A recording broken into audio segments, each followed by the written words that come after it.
Hello dear friends, students and viewers, welcome all of you in our YouTube channel which is called as a e-teacher। तो आज दोस्तों हम एक नया paper शुरू करने जा रहे हैं जिसका नाम है leadership style and conflict management. ये बीए थर्ड ईयर वालों को पढ़ाया जाता है as a skill enhancement course के तौर पर, और आज हम शुरू करने जा रहे हैं यूनिट थर्ड। तो आगे बढ़ने से पहले आप लोगों को एक बार फिर से रिमाइंड कर देना चाहता हूँ कि जिन लोगों ने अब तक हमारे चैनल को सब्सक्राइब नहीं किया वो प्लीज़ सब्सक्राइब कर दें और साथ में प्रेस कर दें बेल आइकन को, ताकि उनको नई नई वीडियोस की नोटिफिकेशन मिलती रहे। तो पहले हम करेंगे इसका सिलेबस। तो यूनिट थर्ड में 3 टॉपिक्स हमें पढ़ने हैं। पहला है बार्गेनिंग स्ट्रेटेजीज इन नेगोशिएशन। उसके बाद दूसरा पढ़ना हमने नेगोशिएशन के प्रोसेस में क्या क्या स्टेजेस आती हैं, और थर्ड टेक्निक हमने पढ़नी है कि नेगोशिएशन में जो थर्ड पार्टी नेगोशिएशन किस प्रकार से होती है। तो ये 3 टॉपिक्स हम इस पूरे यूनिट में पढ़ने वाले हैं। तो डियर फ्रेंड्स, नेगोशिएशन साधारण भाषा में नेगोशिएशन की जरूरत क्यों पड़ती है? हमने इससे पहले लीडरशिप में पढ़ा है कि कोई भी ऑर्गेनाइजेशन हो, वेदर इट इज प्राइवेट और पब्लिक, किसी प्रकार का भी संगठन होता है, उस संगठन में विभिन्न प्रकार के लोग वहाँ पे मिलके उस ऑर्गेनाइजेशन में काम करते हैं। तो जब विभिन्न प्रकार के लोग किसी ऑर्गेनाइजेशन में काम करते हैं तो वहाँ पे डिफरेंसेस पैदा होने के चांसेस रहते हैं। ठीक है, वो चाहे उनकी नीड्स हो, वैल्यूज हो, इंटरेस्ट हो, किसी भी इशू पे उनके बीच में कॉन्फ्लिक्ट या संघर्ष बोलते हैं वो आने के चांसेस हो सकते हैं। तो ऑर्गेनाइजेशन में अगर कॉन्फ्लिक्ट होता है तो उस कॉन्फ्लिक्ट को दूर करना होता है। अगर कॉन्फ्लिक्ट कंटिन्यूसली चल रहा है उस ऑर्गेनाइजेशन में तो वो ऑर्गेनाइजेशन की सेहत के लिए बोल सकते हैं, या ऑर्गेनाइजेशन को सही चलने के लिए सही नहीं होता है। तो उस ऑर्गेनाइजेशन में अगर किसी प्रकार का कॉन्फ्लिक्ट आता है तो उस कॉन्फ्लिक्ट को क्या करना, हमें दूर करना है। तो कॉन्फ्लिक्ट को दूर करने के लिए विभिन्न प्रकार के टेक्निक्स हैं। तो बहुत सारी टेक्निक्स में जो जिस टेक्निक के बारे में हम बात करने जा रहे हैं उसका नाम है नेगोशिएशन। नेगोशिएशन से हम किस प्रकार से कॉन्फ्लिक्ट को दूर कर सकते हैं उसको हम आज यहाँ पे पढ़ेंगे।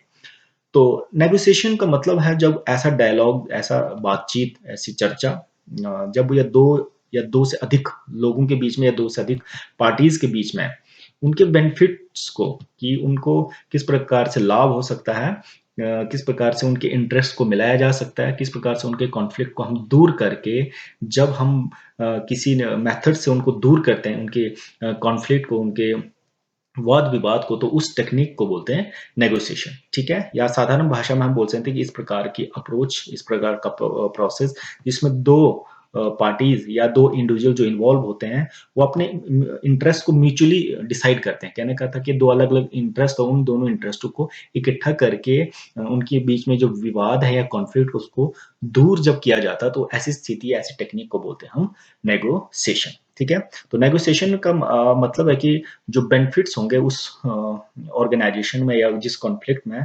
वो बेनिफिट दोनों के लिए इक्वली डिवाइड होंगे, दोनों को इंटरेस्ट को इकट्ठा किया जाएगा और जो भी बेनिफिट होगा दोनों इक्वली डिवाइडेड होगा।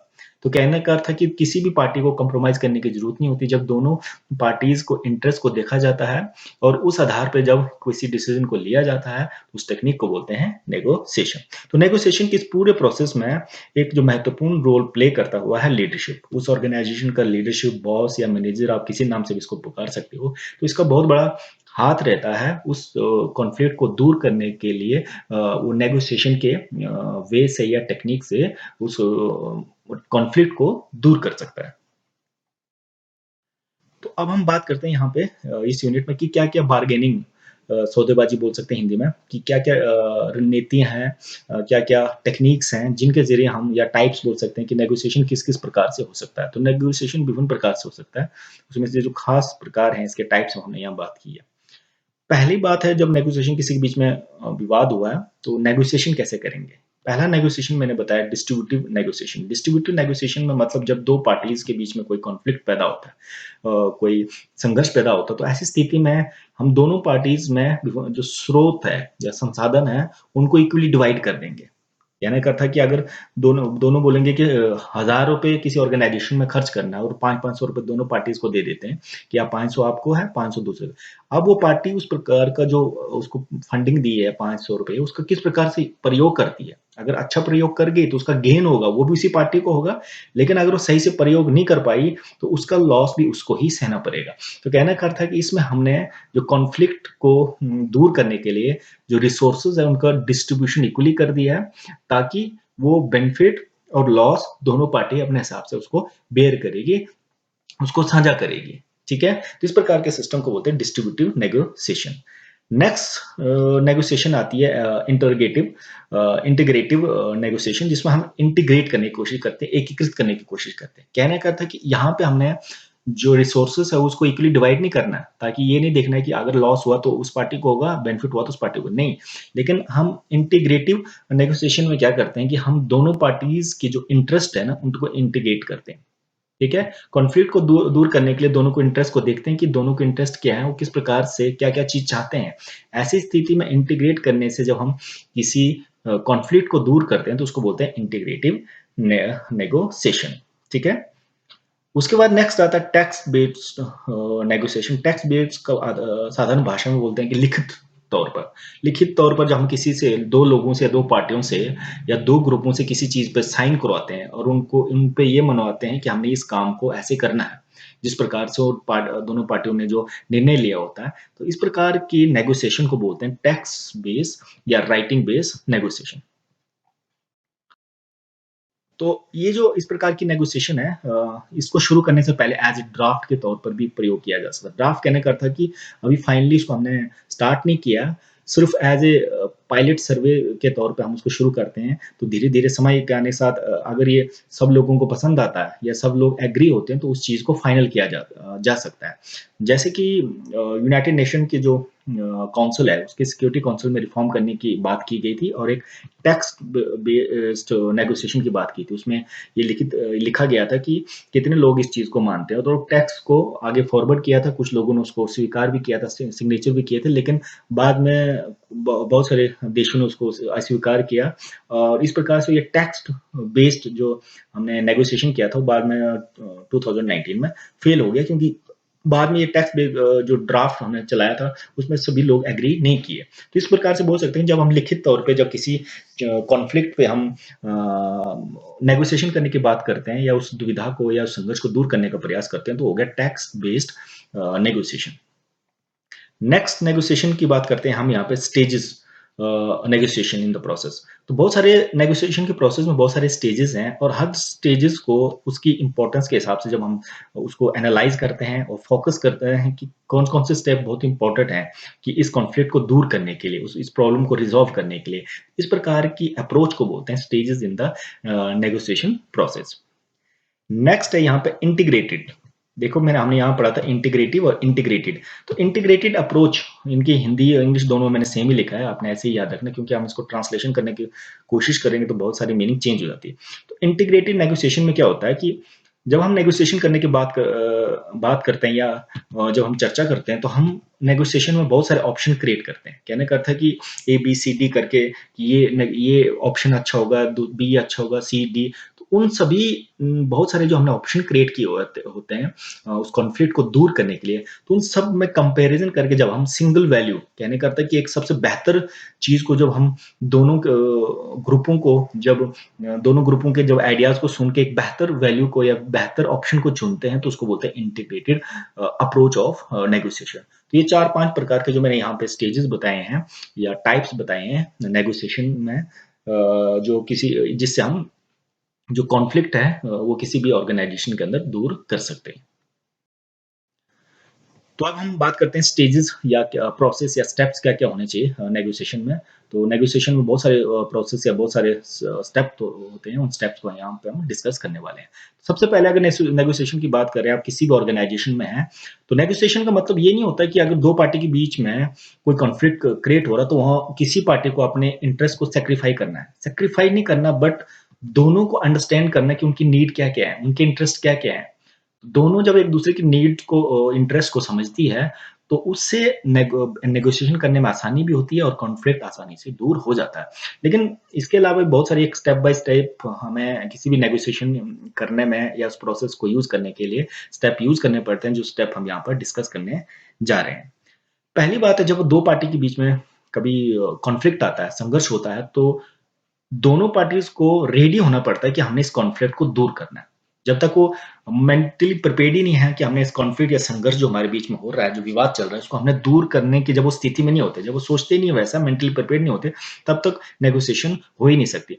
पहले तो है दोनों पार्टीज़ को हमने क्या करना है, उस कॉन्फ्लिक्ट को रिज़ॉल्व करने के या कॉन्फ्लिक्ट को दूर करने की मेंटालिटी, पूरी मेंटालिटी के साथ यार हमें हमारी इच्छा होनी चाहिए कि हम उसको दूर करना चाहते हैं। तो रेडी होना चाहिए इस चीज़ को दूर करने के लिए।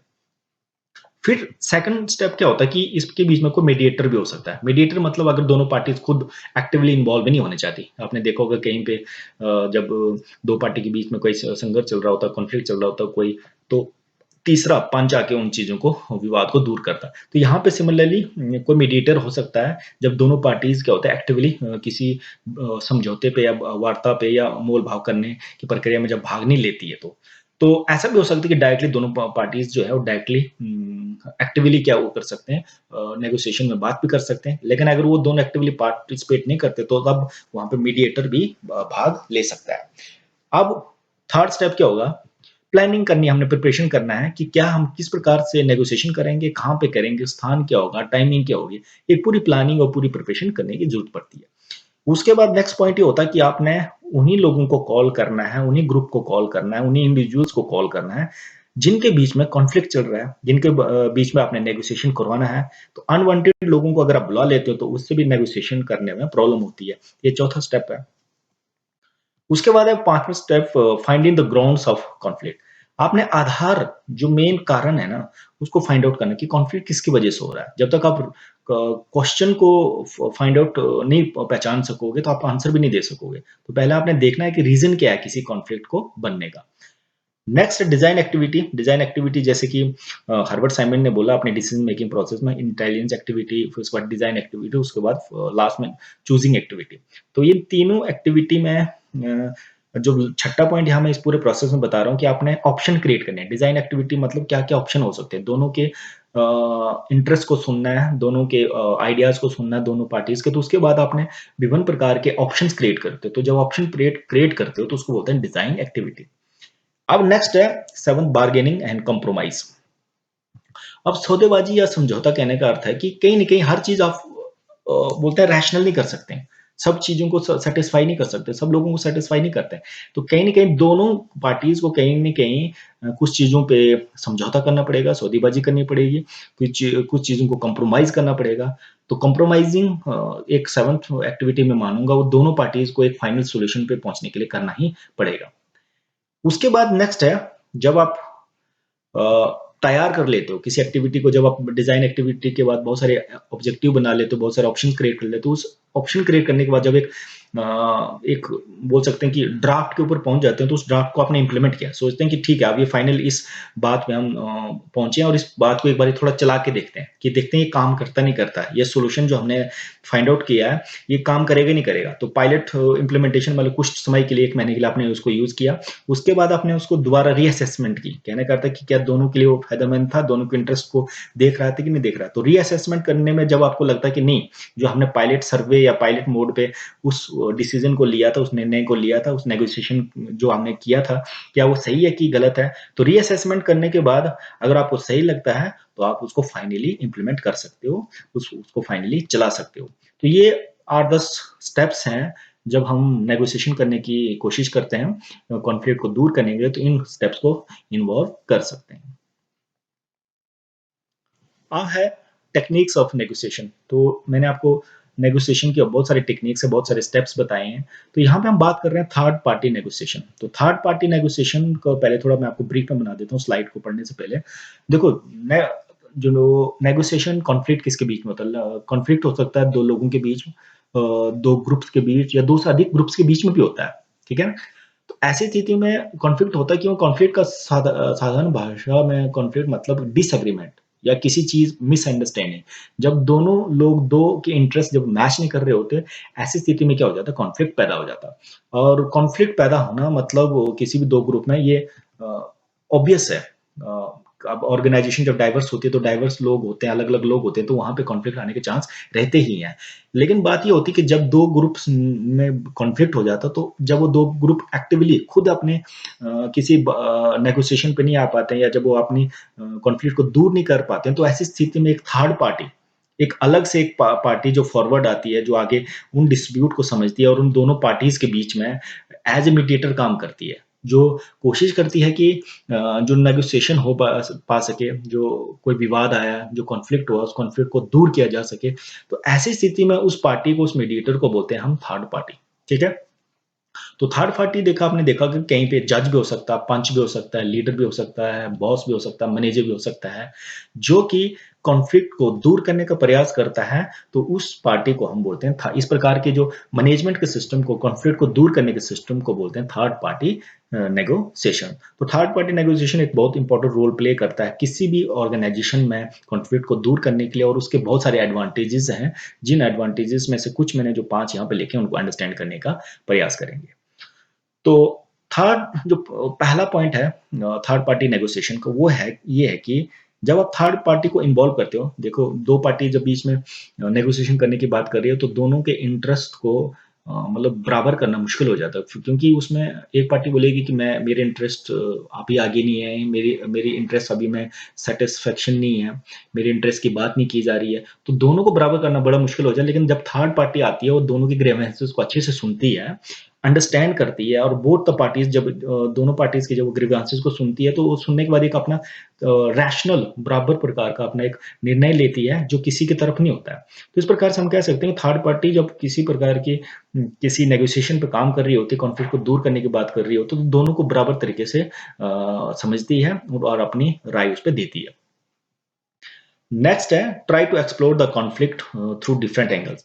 तो विभिन्न प्रकार के एंगल से, डायमेंशन से जो होती है, वो अगर थर्ड पार्टी जो नेगोशिएशन है, जो थर्ड पार्टी जो वहाँ पे इन्वॉल्व है, मीडिएटर, वो हर एंगल से उसको कॉन्फ्लिक्ट को, विवाद को समझने का प्रयास करेगी और उसका बेस्ट सोल्यूशन क्या हो सकता है, वो देने की कोशिश करेगी।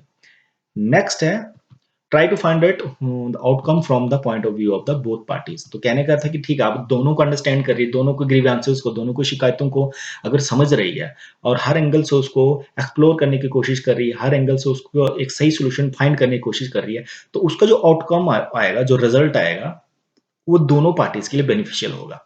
ठीक है, उसके बाद नेक्स्ट है चौथा पॉइंट, सजेशंस या suggest both the parties to do compromise to resolve conflict. तो अब अगर हर जगह पे दोनों पार्टीज को सेटिस्फाई करना मुश्किल हो जाता है, ऐसी स्थिति में वो सजेस्ट करती है कि कहीं ना कहीं आपको कुछ चीजें छोड़नी पड़ेगी, कुछ चीजें कंप्रोमाइज करनी पड़ेगी, ताकि आपका कॉन्फ्लिक्ट है रिजॉल्व हो सके, ताकि दोनों पार्टीज को फायदा हो सके। तो ये सजेशन एक बहुत इंपॉर्टेंट काम करती है, स्टेप बहुत इंपॉर्टेंट काम करता है दो पार्टी के बीच में नेगोशिएशन करने में। उसके बाद जो फाइनल डिसीजन, जो फाइनल स्टेप जो लिया जाता है, वो ये लिया जाता है कि बाउंडेड रेशनैलिटी के अंदर, जैसा आपने पढ़ा होगा हार्वर्ड साइमन का डिसीजन मेकिंग में, कि हर डिसीजन दोनों के लिए 100% बेनिफिशियल नहीं हो सकता। कहीं न कहीं एक पार्टी को कुछ हद तक चीज़ें कॉम्प्रोमाइज़ करनी पड़ेगी, दूसरी पार्टी को भी कॉम्प्रोमाइज़ करनी पड़ेगी। उसके बाद जो डिसीजन आएगा, वो बाउंडेड रेशनैलिटी में है, वो सीमित तर्कसंगतता के साथ आएगा। उसमें कुछ चीज़ें हमने छोड़ी, कुछ चीज़ें उन्होंने छोड़ी। इस प्रकार के डिसीजन को बोलेंगे हम बाउंडेड रेशनैलिटी। तो नेगोशिएशन करने के लिए सारे पॉइंट्स हमें दिमाग में रखना पड़ेगा, इन स्टेप बाय स्टेप हमें चलना पड़ेगा, तब ही हम किसी कॉन्फ्लिक्ट को दूर कर सकते हैं। और थर्ड पार्टी अगर इन पॉइंट्स को ध्यान में रखती है, तो दो पार्टियों के बीच में अच्छे से नेगोशिएशन कर सकती है। तो डियर फ्रेंड्स, अब हम साथ में एक नेक्स्ट यूनिट स्टार्ट करने जा रहे हैं, unit 4 leadership style and conflict management का। तो इसका सबसे पहले हम सिलेबस देख लेते हैं। तो चौथे यूनिट में जो सिलेबस वो इस प्रकार से है कि style of handling interpersonal conflict and management. Interpersonal जो हो सकता है, दो लोगों के बीच में किस प्रकार से कॉन्फ्लिक्ट होता है, उसको कैसे हमने दूर करना है, उसके बाद उसके क्या क्या स्टाइल हैं, वो हम यहाँ पे डिस्कस करने जा रहे हैं। और कॉन्फ्लिक्ट मैनेजमेंट प्रोसेस में हमने केस स्टडीज, ठीक है, हमने हिस्टोरिकल बैकग्राउंड देखना है किसी के कॉन्फ्लिक्ट का, और वो किस प्रकार से उसका मैनेजमेंट किया है, ये हमने पढ़ना है इसमें। उसके बाद एक एक्ट बनाया, the arbitration and conciliation amendment act 2015। तो ये दो टॉपिक हम इस यूनिट में पढ़ने जा रहे हैं। तो style of handling of interpersonal conflict and management. देखो, सबसे पहली बात है इंटरपर्सनल कॉन्फ्लिक्ट क्या होता है। तो इंटरपर्सनल कॉन्फ्लिक्ट का मतलब जब टू और more person disagree on any topic. तो कहने का अर्थ है, यहाँ पे साधारण भाषा में बोलना चाहता हूँ कि जैसे मैंने बोला कि दो से अधिक ग्रुप्स के बीच में जब कोई कॉन्फ्लिक्ट होता है, तो इंटर ग्रुप बोल सकते हैं। यहाँ पे बात कर रहे हैं इंटरपर्सनल, मतलब दो लोगों के बीच या दो से अधिक लोगों के बीच में जब कोई कॉन्फ्लिक्ट आ जाता है, कोई विवाद आ जाता है, तो वो आ जाता है इंटरपर्सनल। किसी भी टॉपिक पर उनकी डिसएग्रीमेंट हो सकता है। तो ऐसी स्थिति में जो भी लोग इस जहाँ पे जिन लोगों के बीच में कोई कॉन्फ्लिक्ट पैदा हुआ, वो जिस ग्रुप में जुड़े हुए हैं, वो एक दूसरे पर निर्भर होते हैं, इंटरडिपेंडेंट होते हैं। तो इसका मतलब ये है कि उसका जो रेज़ोल्यूशन है, उसका जो समाधान है, उस कॉन्फ्लिक्ट का, वो तभी पॉसिबल है, वो तब जब तक कि जॉइंट एफर्ट नहीं हो। कहने का अर्थ है, मैंने इस लाइन में ये बताया कि वो जो अगर वो किसी ऑर्गेनाइज़ेशन में 2 से अधिक लोग जुड़े हैं और उनके बीच में कॉन्फ्लिक्ट है, तो वो एक-दूसरे के साथ जुड़े हैं, क्योंकि एक के साथ जुड़े हैं तो तभी वो एक ऑर्गेनाइज़ेशन बना है। और उसका सॉल्यूशन या उसका रेज़ोल्यूशन तभी हो सकता है जब वो पूरे लोग जो उसके साथ जुड़े हैं, वो अपना जॉइंट एफर्ट दें कि हमने इस कॉन्फ्लिक्ट को दूर करना है। तो बहुत सारे there are number of ways of handling style of conflict, interpersonal conflict. तो उसमें से कुछ जो मैंने यहाँ पे बताए हैं, उन पे हम डिस्कस करने जा रहे हैं। सबसे पहला पॉइंट बोला मैंने कि एक्नॉलेज द कॉन्फ्लिक्ट। कहने का था कि कॉन्फ्लिक्ट, जैसे कि मैरी पार्कर फॉलेट ने भी कहा था कि उन्होंने कहा था कि जो प्रॉब्लम है किसी भी ऑर्गेनाइजेशन में हमेशा आएगी, और प्रॉब्लम से हमने भागना नहीं है, पर प्रॉब्लम का हमने सॉल्यूशन ढूंढना है। और प्रॉब्लम का आना बहुत ज़रूरी होता है, क्योंकि प्रॉब्लम अगर जब किसी भी ऑर्गेनाइजेशन में आती है, कॉन्फ्लिक्ट आता है, तो कॉन्फ्लिक्ट एक नया सॉल्यूशन के लिए आपको तैयार करता है। तो यहाँ पे अगर किसी भी ऑर्गेनाइजेशन में कोई कॉन्फ्लिक्ट आता है, किसी 2 लोगों के बीच में कॉन्फ्लिक्ट आता है, कोई संघर्ष पैदा होता है, तो उनको एक्सेप्ट करना है कि हाँ, ये संघर्ष आया है, तो इस संघर्ष को हमने अब दूर करना है। इसका क्या सॉल्यूशन हो सकता है? नेक्स्ट है कि open up the lines of communication. तो कहने का अर्थ है कि लाइन्स ऑफ कम्युनिकेशन मतलब जब आपने मान लिया कि कॉन्फ्लिक्ट हमारे ऑर्गेनाइजेशन में हो रहा है, अब हम इस कॉन्फ्लिक्ट को समझ चुके हैं, कॉन्फ्लिक्ट आया है, अब इस कॉन्फ्लिक्ट को दूर करने के लिए हमें किस प्रकार का संचार, किस प्रकार की बातचीत, किस प्रकार की चर्चा पे ध्यान देना चाहिए, जिस चर्चा से हम उस कॉन्फ्लिक्ट को दूर कर सकें। उसके बाद नेक्स्ट स्टेप आता है कि focus on the problem, not on the person. तो कहने का अर्थ है कि जब हम ऑर्गेनाइजेशन में कॉन्फ्लिक्ट आता है, तो उसमें किसी एक पार्टिकुलर पर्सन पे ध्यान नहीं देना। हमने ये देखना ओवरऑल की प्रॉब्लम क्या है, और ओवरऑल वो ग्रुप के लिए किस प्रकार से इम्पोर्टेंट है। सार के एंगल से अगर आप देखने की कोशिश करोगे, तो उसको आप उस कॉन्फ्लिक्ट को दूर नहीं कर पाओगे। तो आपने ओवरऑल जनरल वे में देखना है कि प्रॉब्लम का रीज़न क्या है, और ये एज़ ओवरऑल पूरे ग्रुप के लिए किस प्रकार से सही हो सकता है। नेक्स्ट जो आपने स्टाइल फॉलो करना, वो रहना है कि स्टिक टू द फैक्ट्स। आपने ये नहीं देखना कि कहानियों पे आपने विश्वास नहीं करना, आपने ये देखना कि इसके फैक्ट क्या है, इसके तथ्य क्या है। क्या आपने प्रॉब्लम फाइंड आउट किया, अब आपने ये देखा कि जो प्रॉब्लम है उसके फैक्ट्स क्या है, उसके रीज़न क्या है, उसके कारण क्या है, और जो फैक्ट आपके पास आएँगे उसी फैक्ट के आधार पे आपने प्रॉब्लम को रिज़ॉल्व करने की कोशिश करना है, उसको हैंडल करने का प्रयास करना है। Next focus on the design activity. Design activity मतलब आपने ऑप्शन क्रिएट करने हैं, अलग-अलग ऑप्शन क्रिएट करने हैं कि क्या बेहतर हो सकता है। तो फिर आपने जब 6-7 ऑप्शन क्रिएट करते हो, उन 6-7 ऑप्शन में डिज़ाइन एक्टिविटी में जब एक चूज़ करते हो, तो आपका जो ऑप्शन होता है, वो सबसे बेस्ट आप उसमें से चूज़ कर सकते हो। उसके बाद नेक्स्ट है accept the bargaining approach. Bargaining मैंने आपको पहले समझाया कि आपको सौदेबाजी करनी पड़ेगी, आपको कुछ चीज़ों पे आपने आपको कंप्रोमाइज़ करना पड़ेगा। सभी चीज़ें 100% एक्सेप्ट नहीं हो सकती है। 100% आपको बेनिफिट नहीं हो सकता। कहीं न कहीं हमने अपने आप को सौदेबाजी के दृष्टिकोण से हमें कुछ चीज़ें कंप्रोमाइज़ करनी पड़ेगी, तभी कॉन्फ्लिक्ट दूर हो सकता है।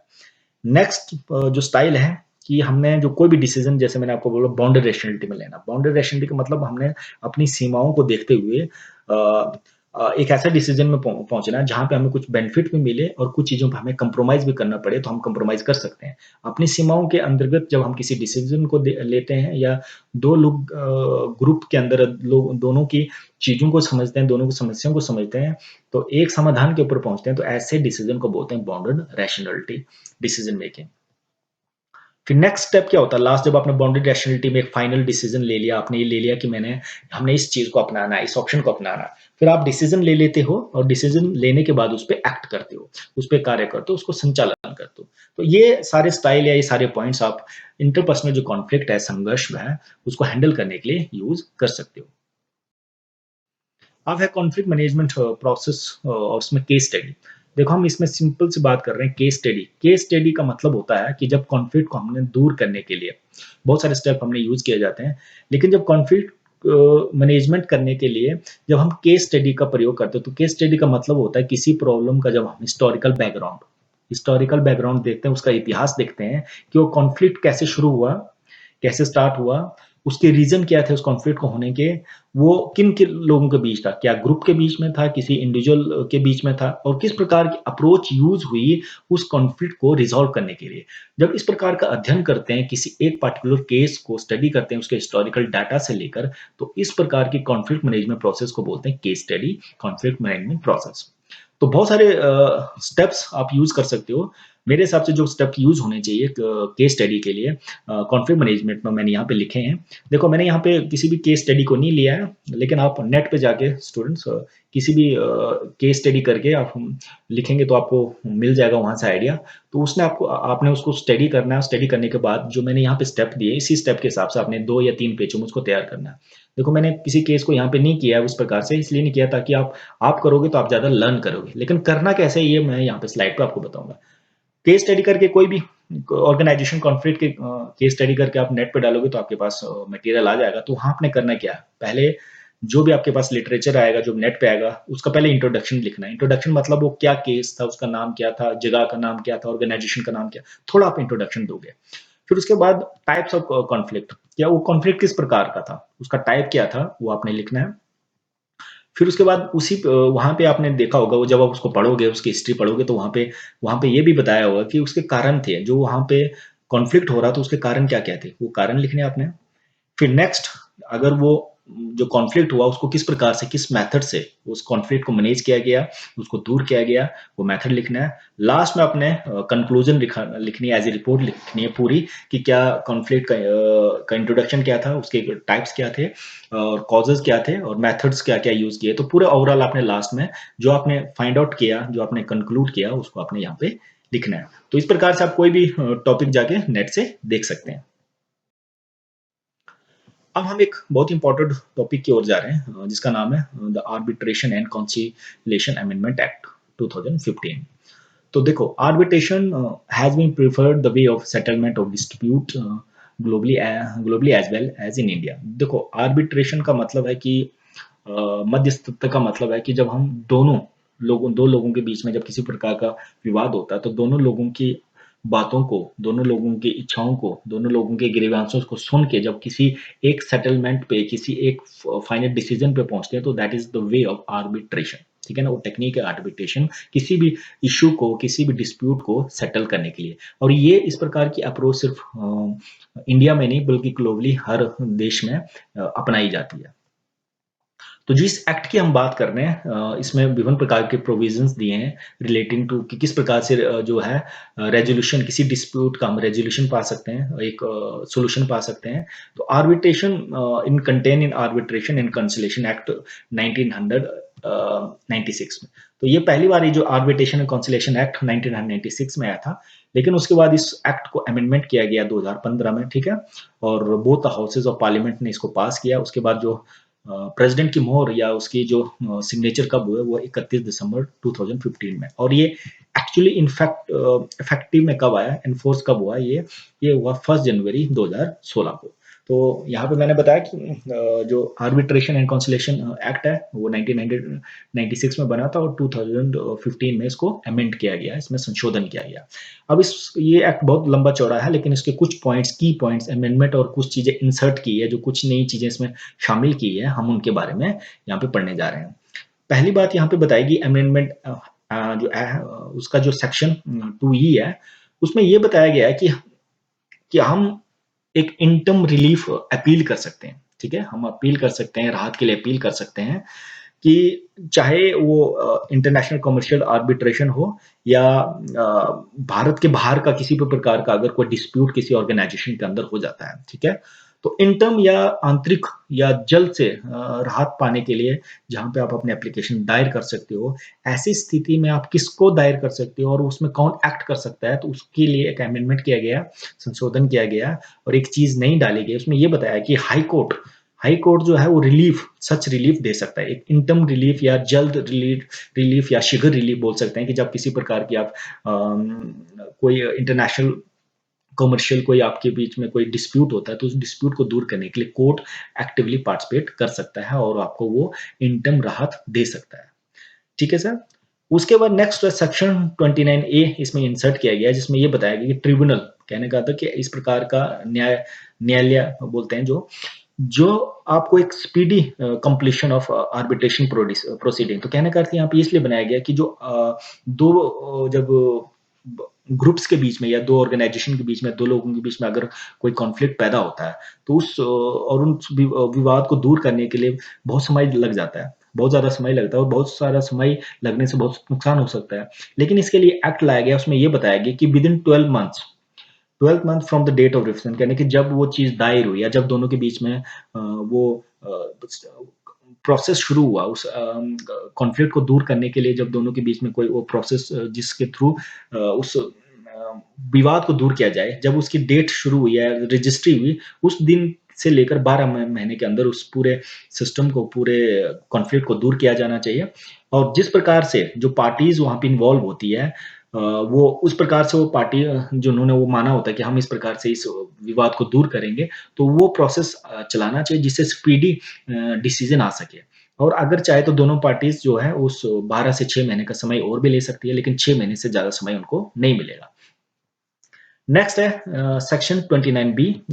एक न्यू प्रोविजन, एक न्यू व्यवस्था बनाई थी, जिसमें ये बताया किस प्रकार से fast track procedure for conducting the arbitral proceeding. कहने का अर्थ वही है कि ये सेक्शन सारे इसलिए बनाए गए थे कि जो डिसीजन है, जो भी जब भी किसी प्रकार का कॉन्फ्लिक्ट होता है, तो दोनों के आर्बिट्रेशन या दोनों के बीच में जब मध्यस्थता या बातचीत चलती है, तो बातचीत में रिजल्ट जल्दी आना चाहिए। तो फास्ट ट्रैक प्रोसीजर के लिए, उस काम को, रिजल्ट को जल्दी आने के लिए 29B बनाया गया, जिस 29B में आगे क्या बोलता है, तो स्टूडेंट इस सेक्शन में ये बताया गया है कि अगर दोनों पार्टीज के बीच में किसी प्रोसीजर्स को लेकर सहमति होती है कि हमने इस प्रोसीजर से जो कॉन्फ्लिक्ट हमारे बीच में पैदा हुआ है उस पर हमने सहमति दायर करनी है, दोनों ने कॉन्फ्लिक्ट को दूर करना है, तो ये कहा गया कि दोनों अगर उस प्रोसेस से सहमत हैं, तो विद इन 6 मंथ के अंदर, जब से वो डेट, जिस डेट से वो केस रजिस्टर हुआ है, विद इन 6 मंथ के अंदर उस केस को रिजॉल्व करना होता है। उसके बाद नेक्स्ट आता है सेक्शन 34। तो सेक्शन 34 क्या बोलता है कि अगर किसी प्रकार से आर्बिट्रल अवार्ड, कहने का अर्थ है कि जब कोई केस चल रहा हो और दोनों पार्टी के बीच में कोई डिसीजन आता है और किसी दोनों के समझौते के साथ जब एक डिसीजन किसी पार्टी को दिया जाता है, तो उस डिसीजन के लिए दोबारा से उस डिसीजन को चैलेंज किया जा सकता है। सिर्फ इंटरनेशनल एंड कमर्शियल आर्बिट्रेशन जो होती है, इस प्रकार का डिसीजन आता है तो उसके साथ छेड़छाड़ी नहीं हो सकती। लेकिन अगर किसी और प्रकार का कोई भी डिसीजन लिया जाता है, तो उस आर्बिट्रल अवार्ड या डिसीजन पर आप चैलेंज कर सकते हो। उसके बाद एक न्यू सब सेक्शन फिफ्थ, जो सेक्शन 34 में ऐड किया गया है, उसमें यह बताया गया है कि अगर किसी भी प्रकार का कोई डिसीजन, अवार्ड लिया गया है, तो आप उसके लिए एप्लीकेशन दायर कर सकते हो कि ये डिसीजन जो है गलत दिया गया है। लेकिन उस एप्लीकेशन को फिल करने से पहले आपको क्या करना पड़ेगा, एक प्रियोर, एक नोटिस देना पड़ेगा दूसरे पार्टी को, जिस पार्टी के फेवर में वो डिसीजन दिया गया है।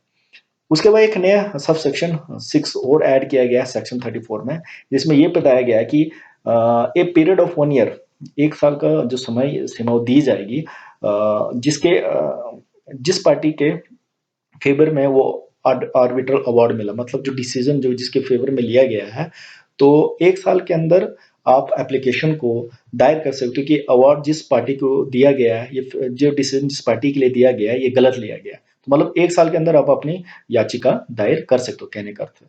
उसके बाद अमेंडमेंट सेक्शन 36 क्या बोलता है कि किसी भी जब जो आर्बिट्रल अवार्ड दिया जाता है, मतलब दोनों पार्टी के बीच में जब कोई डिसीजन लिया जाता है कि हाँ, इस पार्टी को इस चीज का फायदा मिलना चाहिए, उसको आर्बिट्रल अवार्ड बोलेंगे, पुरस्कार बोलेंगे। लेकिन उसको डिनाई नहीं कर सकता, सिर्फ इस बेस पे डिनाई नहीं करेगा कि अगर दूसरी पार्टी ने एक एप्लीकेशन फिलअप कर दिया, उसने ये एप्लीकेशन फिलअप की गई है कि ये जो अवार्ड इसको दिया जा रहा है, जो पुरस्कार इसको दिया जा रहा है, या जिसके फेवर में डिसीजन दिया गया है, ये गलत है, उसको हम रोक नहीं कर सकते, उसमें डिनाई नहीं कर सकते। तब तक डिनाई नहीं कर सकते जब तक कोर्ट क्या है, अपने ऑर्डर नहीं दे, स्टे का ऑर्डर नहीं दे। स्टे मतलब जब तक कोर्ट नहीं बोले कि नहीं, इस जो ये अवार्ड दिया गया है, जो पुरस्कार इस पार्टी को दिया गया है, इसको हमें नहीं देना है, इसको स्टे करके रखो। तो सिर्फ एप्लीकेशन के बेस पे उस अवार्ड को हम डिनाई नहीं कर सकते या देने से मना नहीं कर सकते। तो बहुत सारे नए सब सेक्शंस अमेंडमेंट किए गए इस पूरे एक्ट में, जो मैं हमने यहाँ पे एज ए ब्रीफ में डिस्कस किए।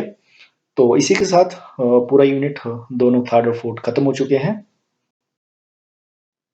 तो डियर स्टूडेंट, आपको वीडियो अगर अच्छा लगे तो इसको लाइक और शेयर जरूर कीजिए, और साथ में सब्सक्राइब करें हमारे यूट्यूब चैनल को, ई टीचर को, और प्रेस करना ना भूलें बेल आइकन को, ताकि आपको नई नई वीडियोज़ की जानकारी मिलती रहेगी। तो अब मिलते हैं नेक्स्ट वीडियो में।